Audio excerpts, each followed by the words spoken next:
about a film that's been a trending topic for a very long time. It's Queen and Slim. A very iconic, very captivating, very rigid, strong black love story. I definitely want to talk to you guys about that because it's overdue. Okay, you guys, so I want to talk about the beginning where Queen and Slim first interact or first meet up, and they meet at a dining area. Connection is very strong, but it's definitely different. The three things that I feel like describes Queen is she's aggressive, she's outspoken, kind of a little inconsiderate. Like she's all about herself. I feel like with Slim, he's totally opposite. He's laid back, real chill, religious. He's all about his family versus Queen. She's not, and I think that's kind of why they're so opposite from each other. They connect in a way, but they have a lot of things that they don't have in common. I would describe Queen as arrogant. I think she has a lot of confidence in herself, but I also feel like she has a chip on her shoulder. With Slim, yeah, I feel like he is, I don't know, he seems like he's a sweetheart, and he's caring, and he is family oriented. Okay, so the next scene is when Queen and Slim gets pulled over. So Queen, in the midst of that, was like asking, why are we being pulled over? What's the reason? What's the cause? Because again, she is a lawyer, so she knows her rights, but she also knows that this situation can probably get out of line or out of hand very quick or escalate in a matter of seconds. So the cop tells Slim to get out the car, and Queen instantly gets even more mad, saying like, why are we getting out the car? Asking him more and more questions, but kind of getting more and more aggressive about the situation, getting smart, pretty much not obeying police authority, but she was still in a way just wanted to like be cautious, but it came off in an aggressive way. So after they get out the car, the cop, you can tell like his demeanor, his just his whole aura, like the way he was being, or how he was handling the situation, normal. Just using his authority. Yeah. I mean, he just felt like he could just do whatever. Because he has his uniform, He felt like he could just take advantage of the situation. Yeah, because of his authority. Yeah. And clearly he just was overdoing the situation. So he does more and more like just checking out his car, going back to the back of his car to checking his trunk. And now Slim, you can tell like his body language starts to change, and he's like, okay, what are you doing? Like, he's trying to be polite and ask like, okay, can you kind of hurry up? It's cold out here, but he really like, okay, why are you doing this type thing? Like he really wanted to tell him how he really felt, but he was trying to be respectful. Exactly. And the cop just got even more out of hand, just getting aggressive, angry for no reason, knowing he's in the wrong.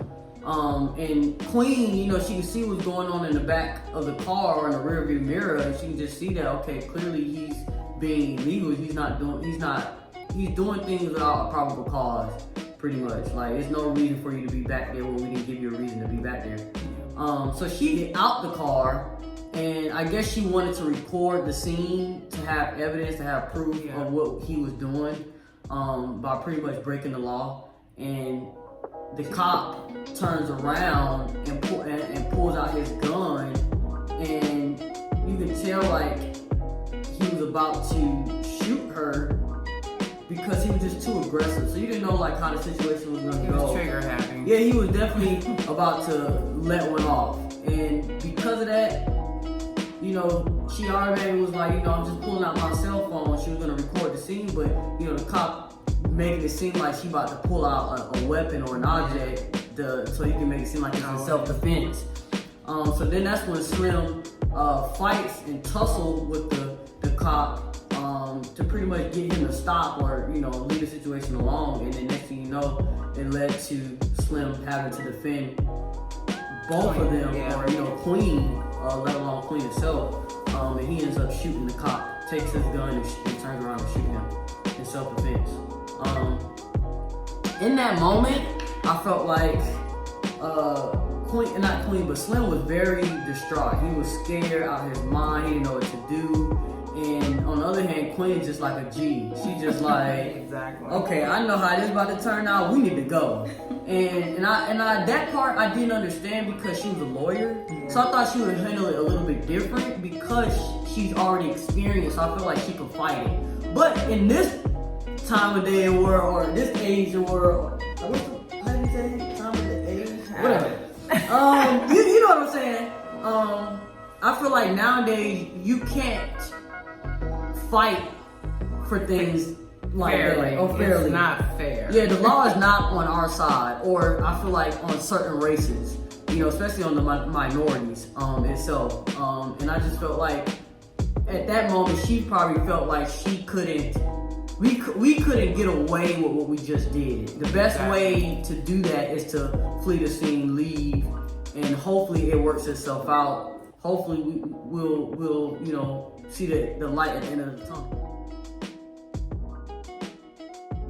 You know, like, and it reminds me of Bunny and Clyde. Like a lot of people are saying it reminds them of Bunny and Clyde, even though it's not. Don't remind me of Bunny and Clyde. I gotta get that part in. But yeah, so like it reminds me of Bunny and Clyde, but not all the way. Because it's definitely not that. I don't want to get it confused. But it is a similar situation. The difference between them is that one of them, which is Bunny and Clyde, that was more like manslaughter, and they were bank robbers at the same time. Like they were just thugs. They didn't care. They didn't really care about their consequences or what they were doing to other people or to their city or to their hometown. They didn't care. Like they just didn't give a damn. That's how it works. So I don't want to compare it to Queen and Slim. Queen and Slim was a black couple. Before they weren't even a couple, they were just friends. They ended up becoming a thing along they met online. Yeah, but it was still a dating. It wasn't like they were together. Yes, a dating. Yeah, so it's like they didn't even really know each other. It was just like they got stuck in a situation together and they became this iconic couple. And that's why I feel like they compare it to Bunny and Clyde, but it's not that. This was totally different. It was self-defense, and this day and age, like, we deal with a lot of police brutality on African Americans, but not only that, just when it comes to minority or when you're not like them. Exactly. You know what I'm saying? And if you're not, you know, abiding by certain rules that they feel like you should abide by, then they'll take action. They'll show you what they can do. You know what I'm saying? By using authority or their authority. Yeah, and that's not the right way to handle about it or go about things. And this is this situation. So while they're on the run, they're like very paranoid, watching their every move, looking too paranoid. Looking too paranoid. This man got on a whole sweatsuit. She got on this cheetah print dress, looking like a giraffe. She's gorgeous, she's beautiful, but they were just such a dead giveaway. She had on snake boots. I was like, what? I was like, what's that whole combination was just like, you know, their whole situation. They come from the uncle's house where that's all they had up in there. Right. And they were looking real groovy, baby. You know what I'm saying? Yeah, because the uncle had all them sweatsuits. The mechanic that's supposed to be working on their car had a son, and you know the son comes up to them and like, you know, just welcome them into his home, like, because he seen what they were on the run for, you know, because they all over the news. Admiring them. You know, admiring them. Right, because they know it's like self-defense, but you know, I felt like in this situation, this kid didn't really take heed to this, and I feel like in the best way. He didn't really, because he's a child. Yeah, he didn't really understand what was really going on, and that's how a lot of kids, not even kids, just people in general, interpretate things. And I feel like in this situation, he received this in a negative way. Yeah, exactly. And you'll see in the scene where when out of nowhere they're rioting on some street, and the kid is there, and it's a lot of cops trying to defend, just to make sure, I guess, the riot don't get out of hand. But they're not doing anything. They just standing still, and instantly the thing just started breaking out into chaos. Like, it just got out of hand. People started fighting, and the kid, clearly he stole his gun from his dad, and and he ends up shooting the cop. Well, the cop that he shot, the black officer, he was stunned that he pulled that gun out on him. I mean, he couldn't even react because he was just like, he couldn't believe it. Yeah. And then this boy ended up shooting him. Right. He didn't even try to shoot back. Right. I mean, he just I guess he was just in total shock. Right. But I was in total shock when the little boy shot the cop. I was like, wow, jeez. It's like, you have to be careful and I know that wasn't their intent, but to me, it's like things in society that we do have to be mindful that people are looking up to us, Right. certain figures, and whatever you put out there, they can receive it the wrong way. Yeah, So. and definitely reflect that into society in a negative way, and you see him choose or make the wrong decision, and right there, that's the difference between him and Slim. Yeah. Slim was doing it off of self-defense, and he was just doing it out of I don't know, pride or anger or he Injustice. just, These kids, they don't understand. Yeah, it is an injustice, but you have to be careful with Right. it. Just can't take a life. Right, and people just don't do things just because. So he took that in the wrong way, and that's not what we want for our black people or for society. You have to know what's right from wrong as well, but clearly he either haven't gotten that from his foundation, or a lot of influences outside of his own environment just took a toll on him, and he reacted in a negative manner or way.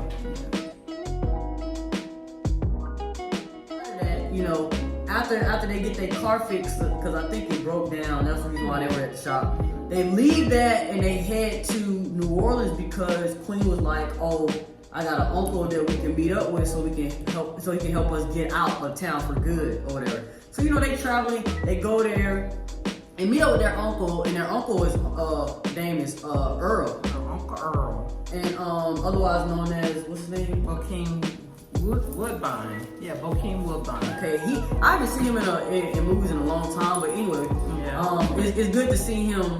He played his part very well, but it was a big part that stood out to me in that scene was when you got there, you seen all these group of women that he was hanging with, or that would chill out at his place, and it was all his women. And he was like, okay, dang, dude, is he running like a strip club or a pimp? He was the pimp, and he had his little prostitutes pimping his women. So I thought it was like that, but it was really just like they were chill. They just loved him for who he was. And one thing that stood out is that one of the girls said that, out there he may not be shit, but in here he's a king. And that was so beautiful because, black men experience the worst when they step outside their house. Exactly. And where they feel the most comfortable is usually when they're with their woman, someone they love, someone they care about, and it can be family, it can be anybody. And I just love that she said that because men on a daily basis fight with that. Their dignity, their who they are as a black man or just as a human. You know what I'm saying? And whether you're walking down the street or applying for a job or trying to move up in a company, you're always having to fight for what you believe in and what you deserve, what you feel like you're valued at. And a lot of black men, I feel like, don't have that significance. And they feel like they don't have that power. So I feel like they're looked at as weak men out in this society. And especially to our black women. And a lot of black women, I feel like we don't understand what they experience on a daily basis, you know. And so when they bring that back to home, you like, okay, what's up with you? Why you ain't pulling your weight or doing this or doing that? And that's what it is. It's they experience things that they don't want to bring home, they don't want to destroy, but it ends up destroying your family or your home, because they're human, you know, and they're trying to mask it on a daily basis, and it's hard. Yeah, be strong and give off a certain image, you know. Yeah, definitely. They're the head of the household, and they're trying to make sure they maintain a positive, uplifting image.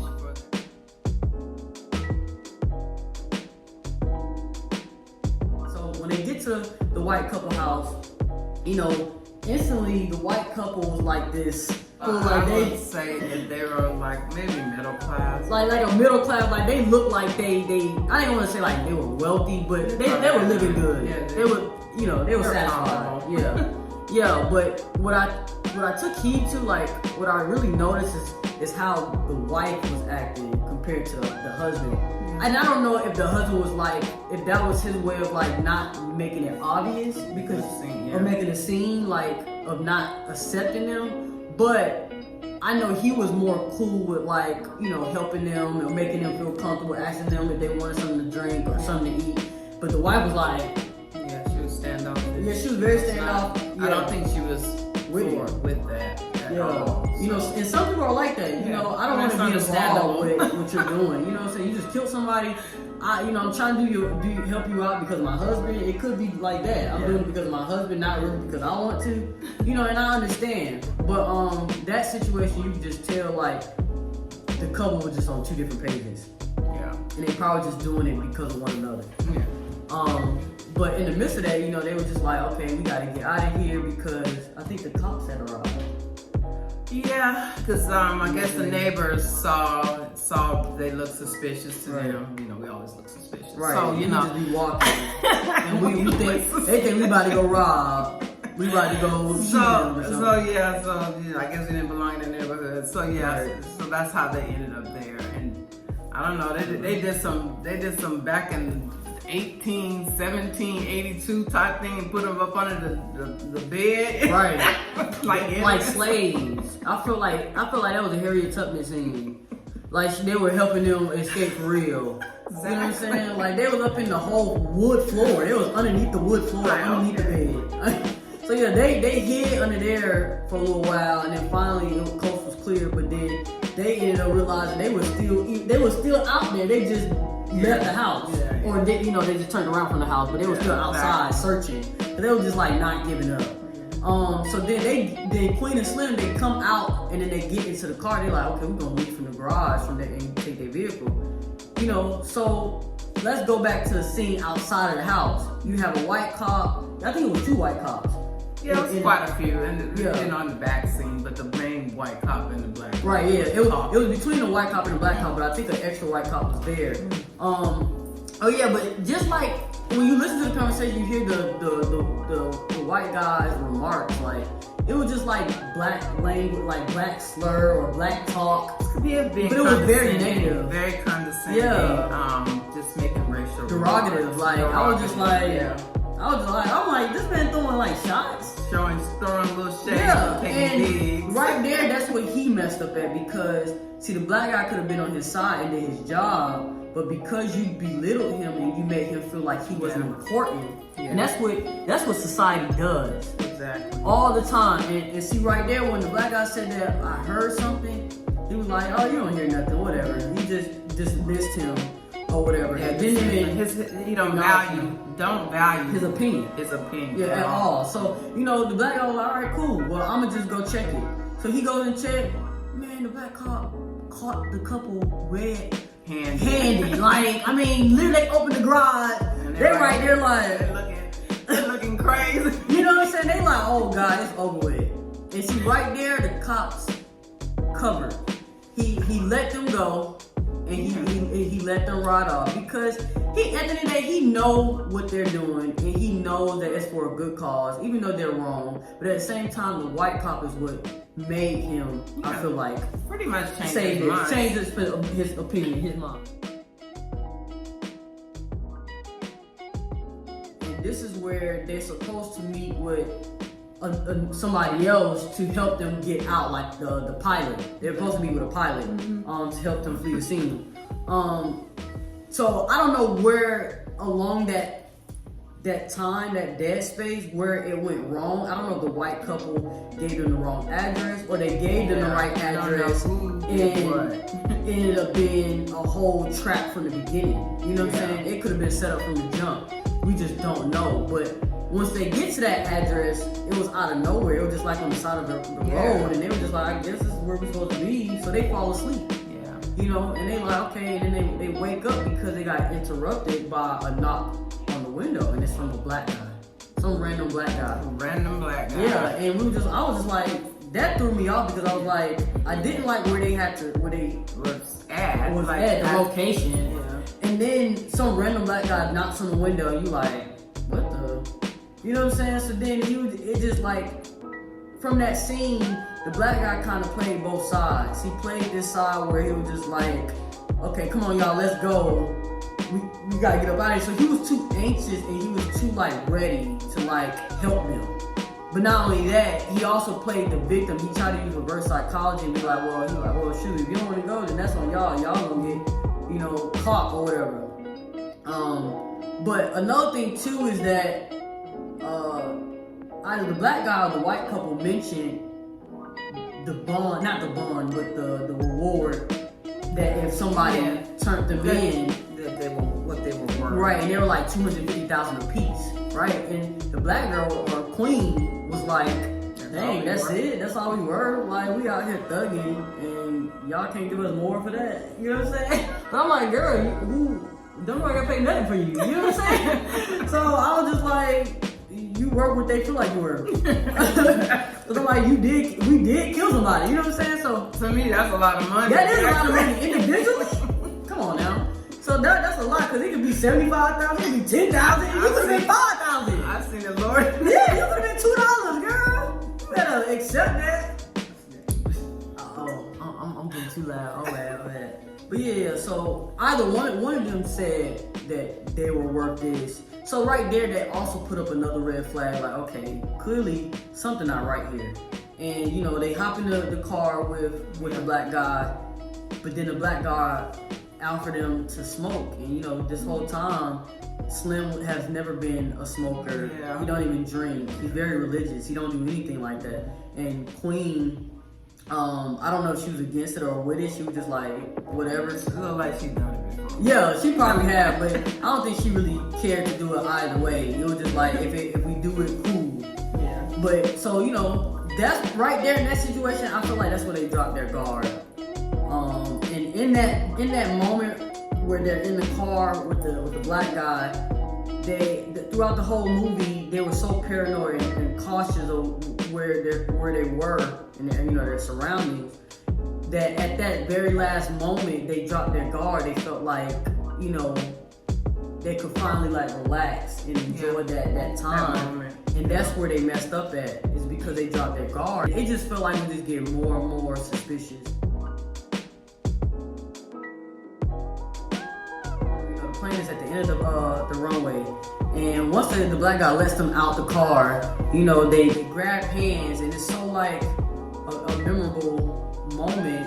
Like, it's so iconic because it's showing like how powerful they are together, and they just walking down there, without a care in the world. Like, this is it. Whatever happens, happens. You know what I'm saying? And they're not realizing that at that last very moment, cops come around the corner like that, as if they were just like chilling, sitting there. Yeah, and right there, I was just like, wow. So at that moment, of course, they died. The cops came out the car and they just started shooting. They didn't even. Well, it was one woman. She got trigger happy and shot the female, the queen. So it's like, okay, why did you do that? Yeah, they usually it has to be a reason why cops shoot. You know what I'm saying? They see that you got a gun or a weapon and you about to pull out to shoot to them. That's totally different. But they didn't have no weapons on them. Exactly. They clearly was holding hands. They was in love. You know what I'm saying? And next thing you know, she shoots the black woman. She shoots Queen. She falls to the floor. Yeah. And then he instantly, Slim just comes you know, hovering over her, like, why, like, crying, like, distraught. And he picking her up, carrying her to them, and I'm like, y'all just shoot him? Definitely, yeah. Because I guess he wasn't following orders because, you know, stop, you know, whatever. Not following orders. That's crazy. Yeah, they definitely was just being them, and they weren't disturbing anything. They wasn't causing chaos, and I feel like I wasn't surprised about the black guy getting the $250,000 a piece for both of them, because, you know, in society we do that to each other. You know, we never really have each other's back. We always, in this world, we're very egotistic, and I feel like selfish. And when a person is of our own is trying to help one another, we instantly don't want their help. And I feel like that scene just really solidified what goes on in America on a daily basis, and that's what they know. That's how we are. Yeah, well, we've been conditioned to believe, you know, we've been separated so much. Yeah, and that's what they want. In our minds, we don't stand together. Right, and because of that, we've been brainwashed for so long, we don't realize what we're doing to each other, but they do. And that's why they use tactics like they do to destroy us, to keep us down, to keep the black man down, to keep the black community down, to keep the black women down as a whole. And once we're down as a whole, all we have is each other, and that's what we do. We fight each other. we don't look for a resolution. We don't look to change or to get ahead of the cause or the issue. We just look what's out in front of us in that moment, and we choose to make irrational decisions. And this movie right here was it captivated, or it captured a lot of those moments in detail. And, you know, if you gotta watch it again, do that. But that movie was really deep, and I really loved it. So I definitely want you guys to give feedback, comment, you know, in the feed below. Definitely support, subscribe our channel. What else you got? I think you said everything. Oh, don't do that. Because you over here be stuttering. Girl, please. No, I don't. I be trying to like jump in, keep jumping. Okay, but then you jumping.